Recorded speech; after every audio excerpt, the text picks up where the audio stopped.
franceinter.fr.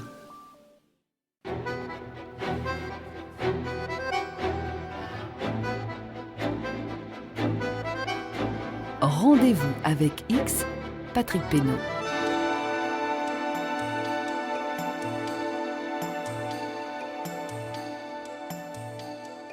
Lui aussi, on l'a appelé Monsieur X, un mystérieux espion emprisonné secrètement en Israël et dont on a appris la véritable identité qu'au début de cette année, après sa mort en décembre 2010. Un suicide qui laisse sceptiques de nombreux commentateurs. Le véritable nom du prisonnier X est donc Ben Ziguer. Et il avait 34 ans lorsqu'il est mort dans sa cellule d'une prison de haute sécurité proche de Tel Aviv. Juif, né en Australie, ce brillant sujet avait choisi par idéal de vivre en Israël et même de rejoindre son service de renseignement extérieur, le Mossad. Alors, pourquoi a-t-il fini par être emprisonné? Et surtout, pourquoi a-t-il été tenu au secret pendant les 10 mois qu'a duré son incarcération? A-t-il trahi son pays d'adoption? Et si trahison il y a eu, elle devait être d'une importance capitale pour que les autorités israéliennes imposent à la presse une censure totale sur cette affaire. Plusieurs hypothèses ont été émises. Y aurait-il en particulier un rapport avec cet épisode que m'a raconté il n'y a pas si longtemps Monsieur X, le vrai, le Dubai Gate comme on l'a appelé, c'est-à-dire l'assassinat un mois avant l'arrestation de Ben Ziguer d'un important dirigeant du Hamas, Mahmoud al-Mabou, par un commando du Mossad qui ne comptait pas moins d'une vingtaine d'agents. Et parmi eux, des espions qui ont justement utilisé des passeports australiens. Monsieur X essaie de répondre à toutes ces questions. ברחתי למקום אחר כל כך מהר, הכי רחוק שרק הצלחתי ואני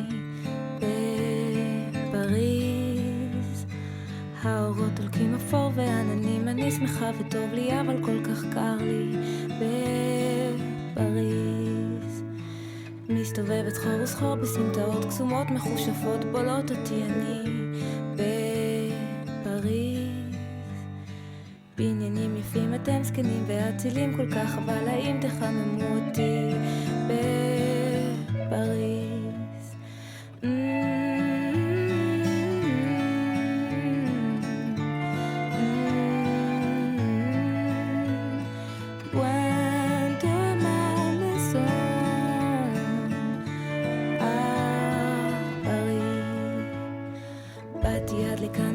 וקצת אשליה היפה שלי, נסי תפוס אותי, אני בפריז. שוב הולכת לאיבוד חלום עצוב, אני כבר מפורסמת ושומעים עליי כאן בפריז. עכשיו הקול שלך לוחש לי מרחוק, אני מתגעגע, בואי תחזרי אליי כבר מפריז. אני אוהב אותך, אני אוהב אותך, אני אוהב אותך, אני אוהב אותך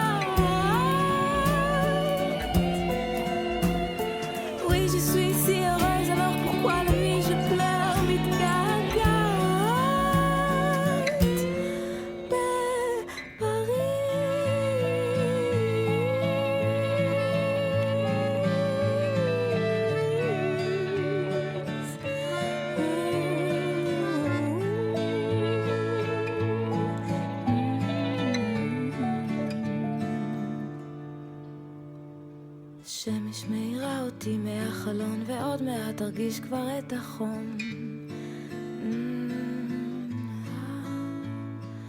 המטוס נוחת ואין כבר עננים, האושר מחלחל שוב לתוכי. שלום פריז.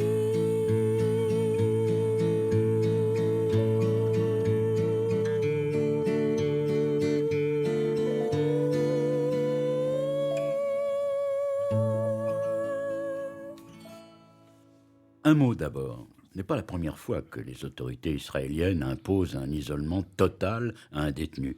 Isolement physique et médiatique, si j'ose dire. Ouais, et c'est possible dans un pays où il existe toujours une censure rigoureuse pour tous les faits qui relèvent de la sécurité nationale. Hein. C'est exact. Et à chaque fois, effectivement, il s'agissait de dossiers particulièrement sensibles. Donc on peut penser que dans le cas de ce Ben Ziger, là, le gouvernement devait avoir de bonnes raisons pour tenir ce prisonnier au secret. En tout cas, des raisons sérieuses. Alors, rapidement, voyons les précédents. 2 sont connus. Souvenez-vous, car je vous en ai parlé autrefois. Marcus Klingberg, scientifique de réputation internationale, était le chef adjoint de l'Institut biologique gouvernemental de Ness Ziona, près de Tel Aviv. Ouais, c'est un centre ultra secret hein, où l'on expérimentait des armes bactériologiques. Ouais, entre autres.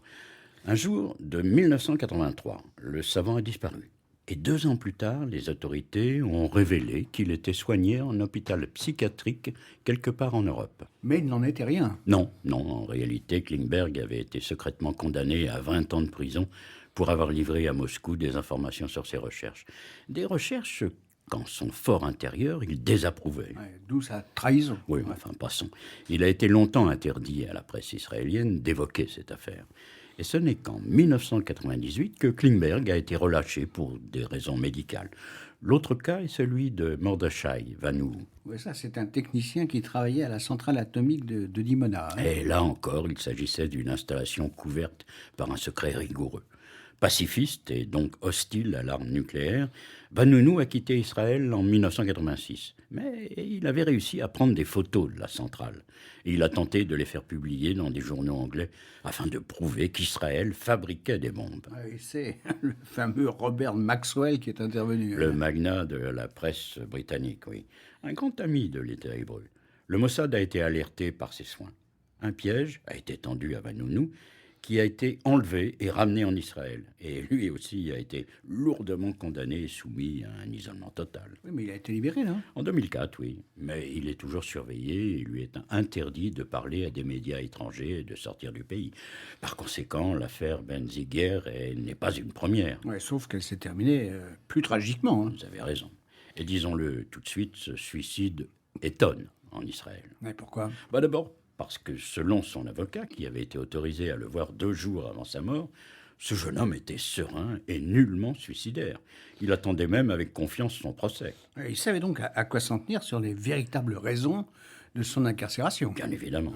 Autre chose, Ben Ziger était placé dans une cellule spéciale réservée aux ennemis de l'État et qui avait été conçue pour recevoir l'assassin d'Isaac Rabin. 4 mètres sur 4, des caméras partout, même dans le coin toilette, et des systèmes sophistiqués permettant d'identifier les mouvements corporels du détenu et même sa respiration. Afin de prévenir toute tentative de suicide. Bien sûr. Ouais.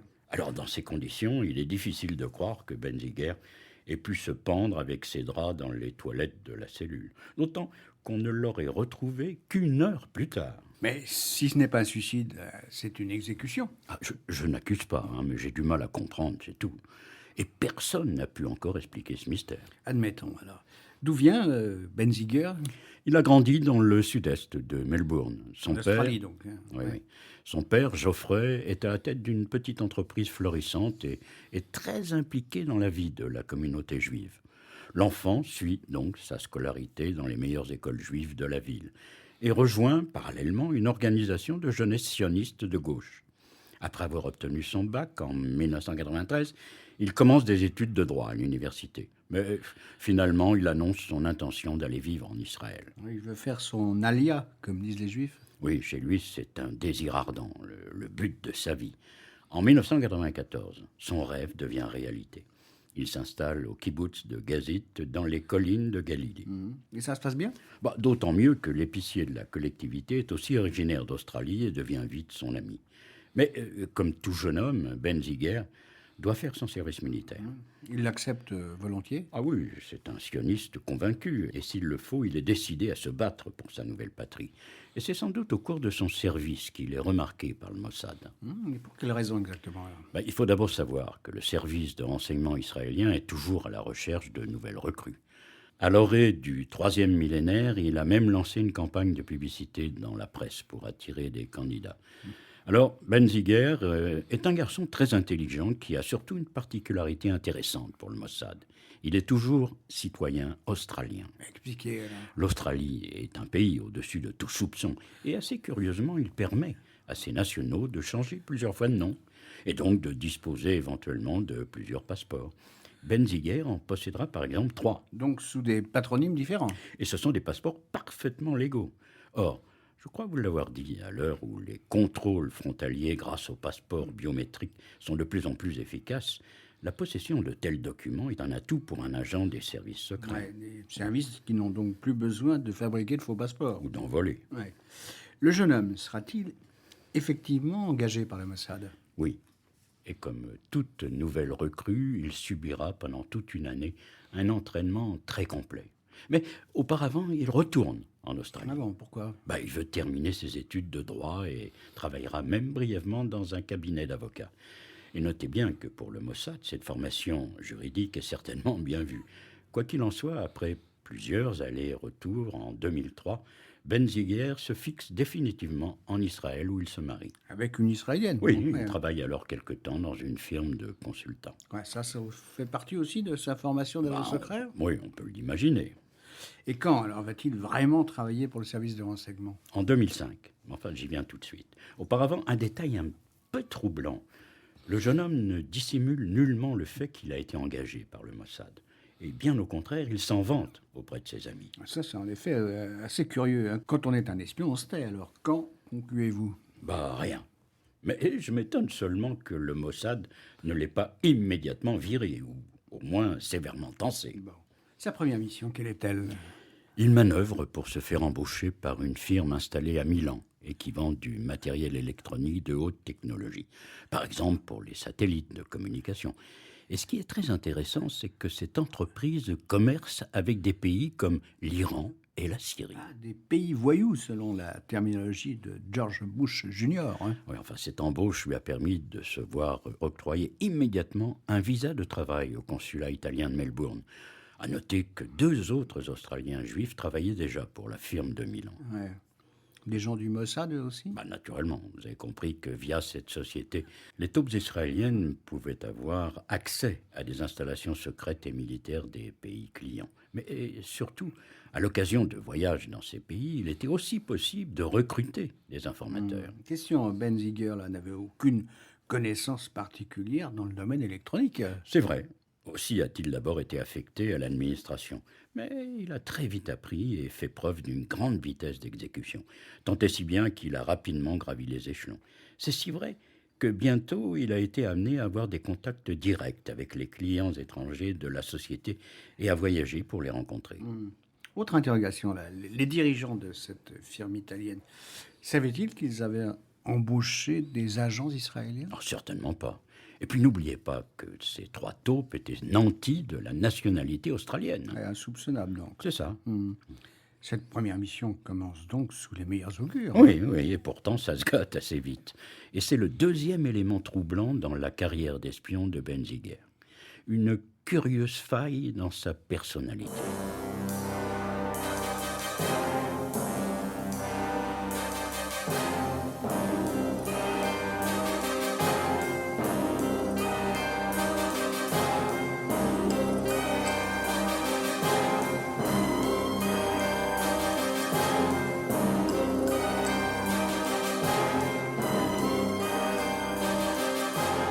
La révélation de l'affaire du masque de fer israélien, comme on l'a appelé, a provoqué une assez vive émotion en Israël. Voici par exemple ce qu'écrit Gideon Lévy dans le journal Haaretz le 21 février dernier. Il semble évident que c'est Amir Pardo, le directeur du Mossad, qui est à l'origine de l'affaire Ziger et qui l'a étouffé. Les Israéliens n'en savent rien, ou préfèrent plutôt ne rien savoir. C'est ainsi que ça se passe dans un pays où la religion d'État s'appelle sécurité et où le rite s'appelle silence. C'est ainsi que ça se passe quand, au nom de ces idoles païennes, il est permis d'assassiner, de faire disparaître, de torturer ou d'emprisonner dans le plus grand secret. On ne dispose pas encore de suffisamment de détails sur l'affaire Ziegler, mais rien, dans les quelques bribes déjà connues, ne peut justifier la disparition d'une personne. Rien. Ziegler était un citoyen australien, dont le curriculum vitae et les circonstances de la mort restent soigneusement cachés dans le brouillard. Peut-être s'est-il suicidé, peut-être a-t-il été assassiné, peut-être a-t-il trahi, peut-être pas. Mais comment savoir ? Allons-nous continuer à ne compter que sur ce que ces gens veulent bien nous dire ? Est-il imaginable de ne jamais savoir ? Il y a probablement d'autres cas semblables à celui de Ziegler, mais combien sont-ils et qui sont-ils ? Sur qui pouvons-nous, diable bien, compter pour être correctement informés ? Et encore ici, c'est d'un ressortissant australien qu'il s'agit. Mais quid des Arabes et des Palestiniens ? Combien d'entre eux ont disparu, ont été disparus, se sont suicidés ou ont été suicidés ?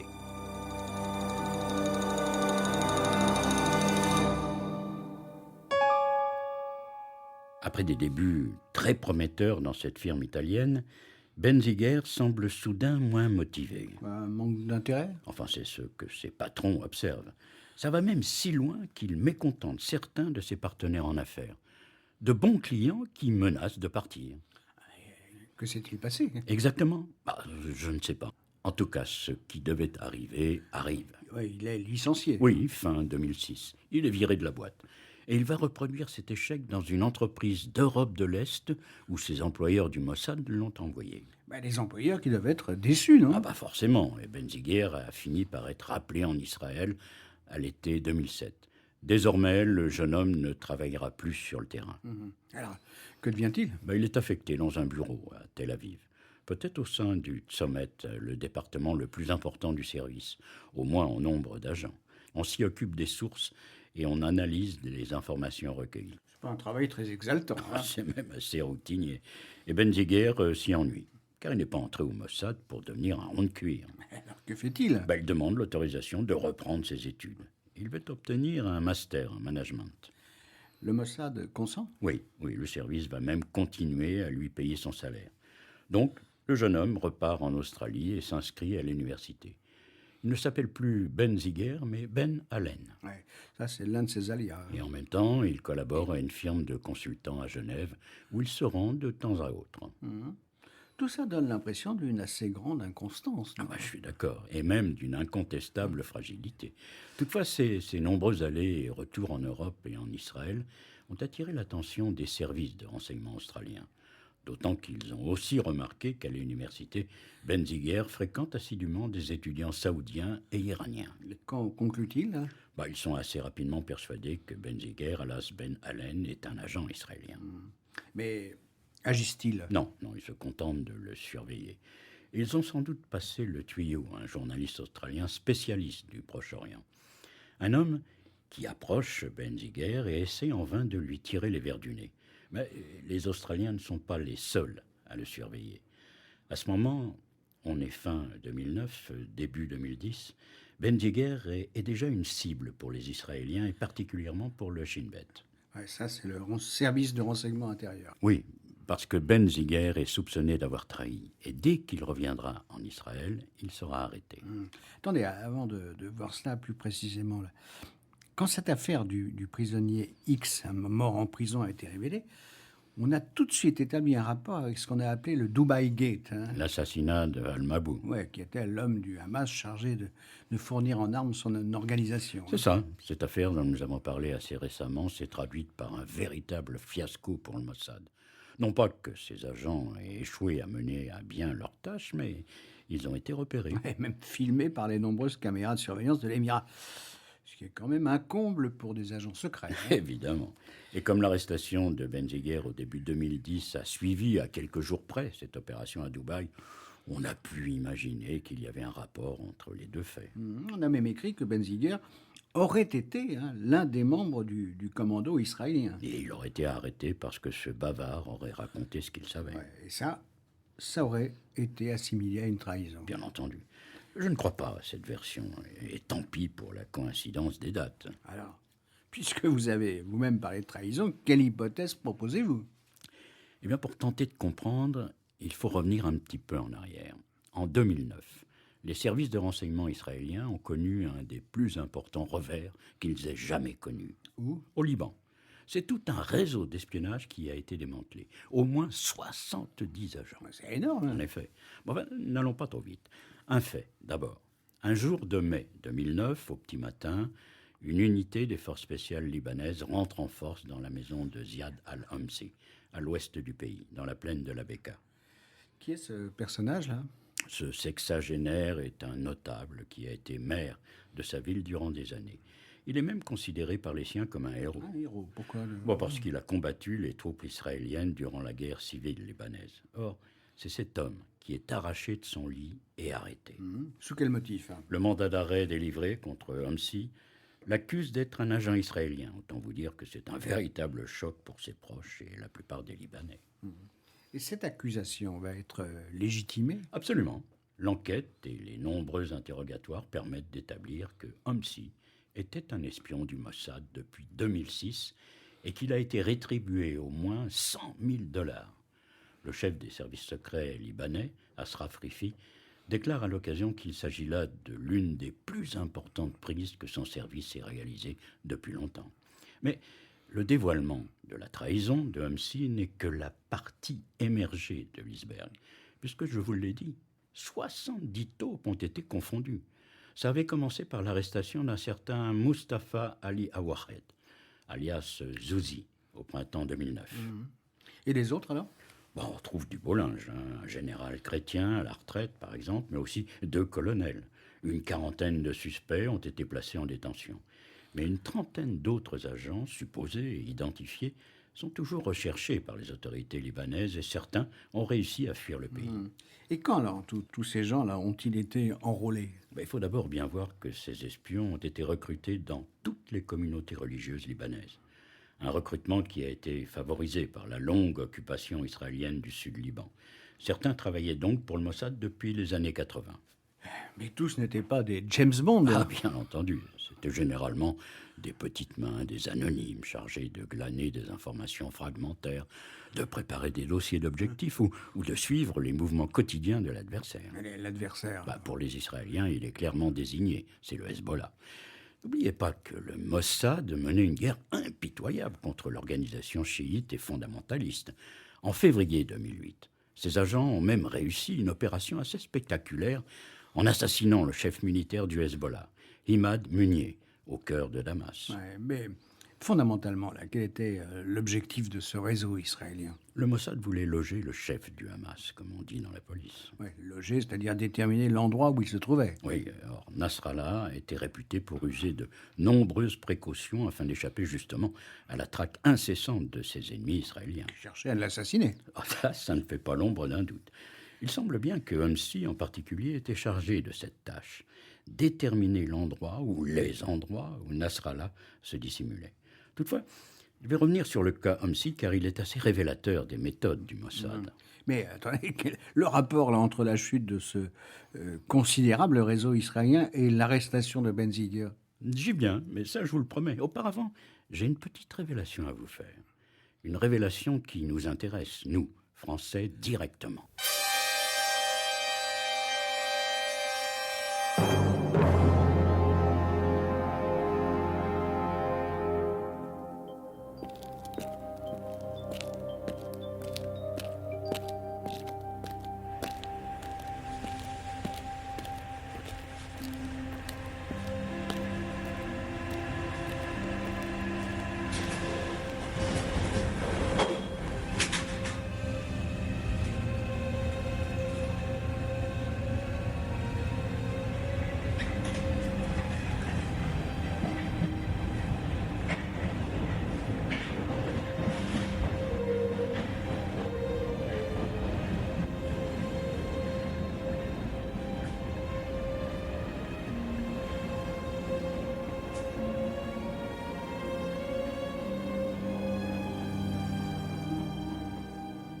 Rendez-vous avec X, Patrick Pénaud, sur France Inter. La chute du réseau israélien implanté au Liban est à mettre au compte du service de renseignement des forces de sécurité intérieure libanaises. Mais Si je me réfère au journaliste du Figaro, Adrien Jolms, le Hezbollah lui-même a pris sa part dans cette opération, extrait de son article paru en octobre 2009.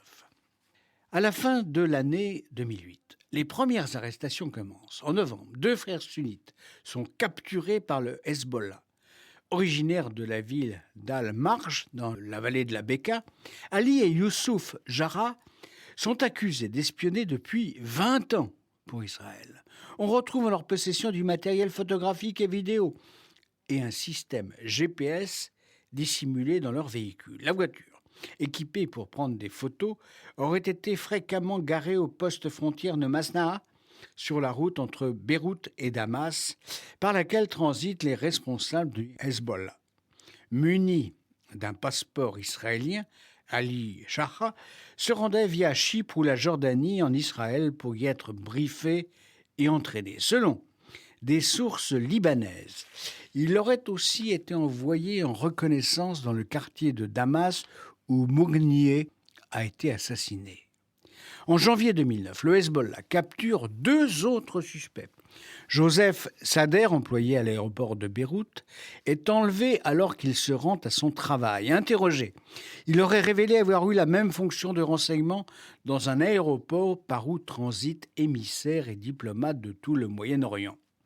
Un garagiste de Nabatieh, ville chiite du Sud-Liban, est le 4e agent arrêté par le Hezbollah. Marwan Fakir était un concessionnaire automobile qui fournissait des véhicules au mouvement chiite.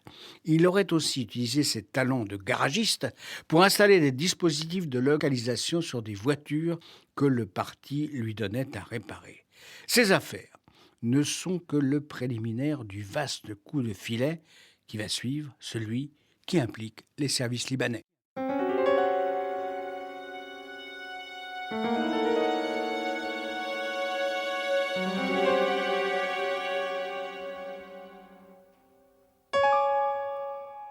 Alors le rôle des Français là, dans cette histoire? Le démantèlement des réseaux israéliens du Liban, si j'en crois votre confrère du Figaro, Georges Malbruno, doit beaucoup à une petite invention française. Ouais, vous m'intriguez là. Bon, alors je vous explique. Une entreprise française a mis au point un matériel électronique très malin et très performant, qui, s'il reste dans de bonnes mains, peut rendre de grands services. Qu'est-ce que c'est que cette insinuation là? Que voulez-vous dire? Eh bien, dans les mains d'un Kadhafi, par exemple, ces mêmes matériels peuvent devenir redoutables. Mais enfin, passons. Ce système électronique, pour faire simple, permet à partir d'écoutes téléphoniques de reconstituer l'existence d'un réseau d'individus. Et s'il a été livré au FSI, les forces de sécurité intérieure libanaises et à leurs services de renseignement, avec l'accord de Paris, c'est qu'il pouvait se révéler utile pour identifier les auteurs et les commanditaires de l'assassinat en février 2005 de l'ancien Premier ministre Rafik Hariri. Ouais. Là, je vois où vous voulez en venir. Hein. Ce matériel ultra-sensible a aussi été utilisé pour démanteler le réseau du Mossad. Exactement. Alors qu'il ne devait servir qu'à traquer les assassins d'Hariri et plus généralement les ennemis du Liban. Oui, mais en principe, Israël et le Liban sont toujours en guerre. Hein. C'est juste. Donc, Israël fait toujours partie des ennemis du Liban. D'accord. Et je peux vous dire que cette fructueuse pêche aux espions israéliens est arrivée à point nommé à un moment où les Libanais allaient voter. Car ce succès, inattendu, a permis au clan du fils Hariri, Saad, de remporter un beau succès électoral. Par contre, en Israël, on a grincé des dents. Surtout lorsqu'on a appris que le démantèlement du réseau était dû à une livraison de matériel français ultra sophistiqué. Ouais. Israël a protesté auprès de Paris? Dans la coulisse, oui, mais pas ouvertement, car ça aurait consisté à reconnaître la réalité de l'espionnage israélien. Ouais, et l'État hébreu ne commande jamais ce genre de fait. C'est exact. Si le clan Hariri, qui est à l'origine de la création des FSI, a donc pu se féliciter, il y a quand même eu un bémol. Ah bon, quoi? Homsi était un des leurs. Ah, le héros de guerre, espion israélien par ailleurs. Voilà, alors je vous ai promis de revenir sur ce personnage et son recrutement. Et rassurez-vous, c'est ainsi qu'on va retrouver Benziger. Une information d'abord. Homsi a été condamné à 15 ans de prison et aux travaux forcés. Malgré son âge et son passé. Oui, mais il a été rapidement libéré. Seulement 2 ans après son procès. Et ça n'a pas manqué d'intriguer. Son recrutement maintenant. L'Indien, c'était son nom de code, a été enrôlé en 2006. Et très curieusement, c'est un certain David, un Chinois, qui l'a approché. Un Chinois nommé David? C'est original, non? Il s'est présenté à Homsi comme étant le représentant d'une compagnie chinoise souhaitant faire des affaires au Liban. David a même invité Homsi à Pékin pour assister à une foire aux affaires. Apparemment, une invitation très officielle du gouvernement chinois. On suivit d'autres réunions en Asie.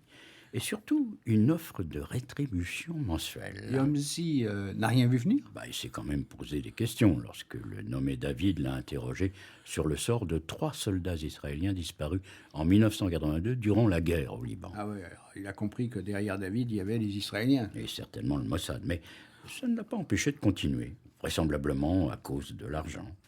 Et puis, il a certainement eu moins de scrupules quand il a saisi que les Israéliens s'intéressait en priorité au Hezbollah et à son chef, Nasrallah. Oui, parce que Homsi, proche du clan Hariri, était un adversaire naturel du Hezbollah. Obligatoirement, Ouais. oui. Et comment Homsi communiquait-il avec son agent traitant? Le Mossad lui a fourni un ordinateur et une clé USB trafiquée qui était en fait un transmetteur de messages. Ça lui permettait d'envoyer un compte-rendu à Tel Aviv tous les 5 jours. Alors, maintenant, comment et pourquoi Homsi a-t-il été démasqué? Ce sont d'abord les Israéliens qui se sont posé la question. Parce que pour eux, le démantèlement de leur réseau était une vraie tuile. Le plus gros revers enregistré par leur service depuis des décennies. Et c'est alors qu'ils auraient bénéficié d'un tuyau. Mais à partir de là, je marche sur la pointe des pieds car rien n'est vraiment avéré.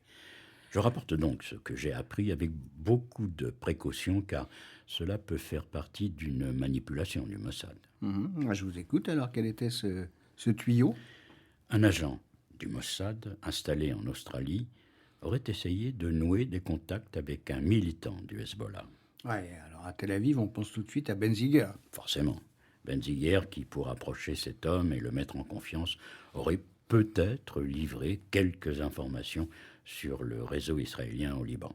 Mais encore une fois, je n'ai aucune certitude, je me méfie, car l'explication psychologique de la trahison de Benziger me semble directement inspirée par le Mossad. Néanmoins, je vous la livre.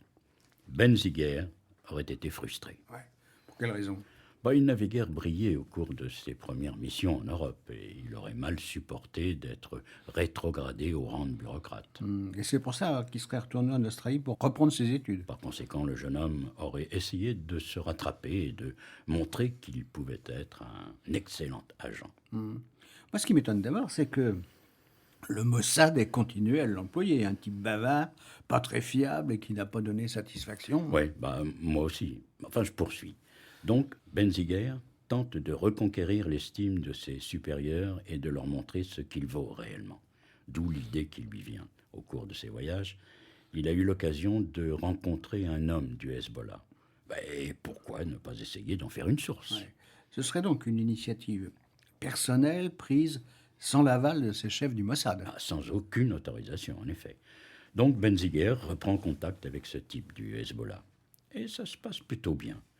Ce militant semble prêt à lui donner des informations sur son mouvement. Mais ce que ne comprend pas Benziger, qui, selon cette version, est vraiment un piètre espion, c'est que ce personnage n'a nullement l'intention de trahir les siens.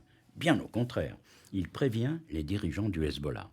Et ça remonte même jusqu'à Nasrallah, qui suit l'affaire en personne. Et le piégeur va être piégé à son tour. C'est à peu près ça, oui. Le type du Hezbollah se déclare donc prêt à collaborer avec Benziger. Mais il doit d'abord obtenir la preuve que le jeune homme est réellement un agent du Mossad. Ouais, et Benziger, pour fournir cette preuve, va lui donner des informations de premier ordre. Exactement. C'est ainsi qu'il lui livre le nom de quelques taupes israéliennes installées au Liban. Des renseignements que seul un agent du Mossad peut posséder. Il lui donne en particulier l'identité de Ziad al-Homsi et de Mustafa Ali Awahed, des taupes les plus performantes du Mossad. Alors là, il n'a pas eu le sentiment de trahir? Non, car en contrepartie, il est certain d'obtenir des informations essentielles sur le Hezbollah. Et par exemple sur les filières de livraison d'armes en provenance d'Iran. Si c'est vrai Je trouve quand même extraordinairement naïf. Oui, hein. oui, le type qui lui a fait traverser la ligne rouge était de toute évidence plus fort que lui et plus professionnel. Donc cette version de la trahison de Benziger serait israélienne selon vous. Hein. Mais pour conforter cette thèse de la trahison, a-t-on apporté des preuves? Une seule, à ma connaissance.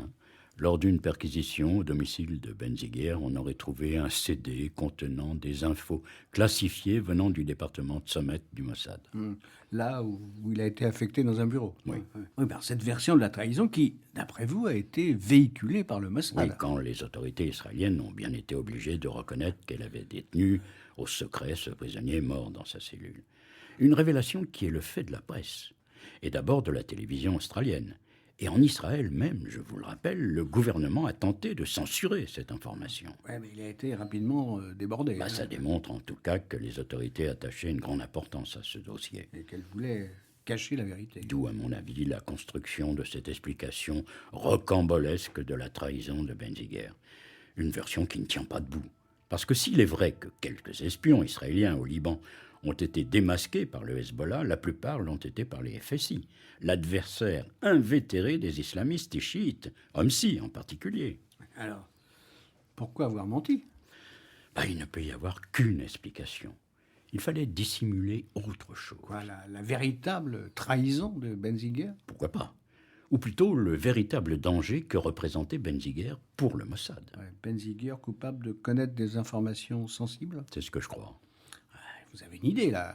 Je m'interroge. Le Mossad a conduit une opération d'infiltration au Pakistan assez audacieuse. En 2 mots, il s'est agi de manipuler une organisation sunnite extrémiste, la Jundallah, qui a perpétré plusieurs attentats en Iran. L'Iran qui est une cible prioritaire pour Israël. Oui, à cause de sa volonté supposée de se doter de l'arme nucléaire. Hein. C'était donc tentant de se servir de ces extrémistes pour frapper l'Iran. Et ça, il fallait absolument le dissimuler. Sur le terrain, les Israéliens se sont fait passer pour des agents de la CIA. Un véritable crime de lèse-majesté pour les Américains.